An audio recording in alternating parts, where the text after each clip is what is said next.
അമ്മേ, നന്ദന്റെ പ്രകൃതി ഇപ്പൊ അടുത്ത് നിന്ന് കണ്ടപ്പോ എനിക്കൊരു കാര്യം മനസ്സിലായി. എന്തു മനസ്സിലായി? അവന്റെ മനസ്സിങ്ങനെ പിടിവിട്ടു പോവാൻ കാരണം അവളാ.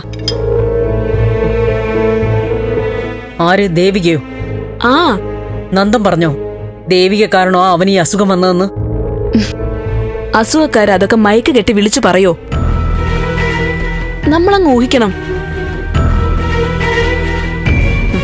അവള് വലിയ MLA ആയതോടെ ഒരു ഭാര്യയെന്ന് കിട്ടുന്നതെന്ന് അവന് കിട്ടുന്നില്ലായിരിക്കും. അടുത്തു നിന്ന് കുറച്ചു നേരം വർത്താനം പറയാൻ പോലും അവൾക്ക് സമയമില്ലല്ലോ. നീ കണ്ടോ വർത്താനം പറയാൻ അവളെ കിട്ടുന്നില്ലെന്ന്? അവര് നല്ല സന്തോഷത്തിലാ കഴിയുന്നത്, എപ്പോഴും ഒരുമിച്ചാ. ശരീരങ്ങൾ ഒരുമിച്ചിരുന്നിട്ട് കാര്യമില്ലല്ലോ അമ്മേ, മനസ്സുകൾ അകന്നാ ഒക്കെ തീർന്നില്ലേ? രജനി, നിനക്ക് ദേവികയോട് ദേഷ്യമാണെന്ന് കരുതി ഓരോന്ന് സങ്കല്പിച്ചുണ്ടാക്കി അവളുടെ തലയിൽ വെച്ച് കെട്ടാതായി.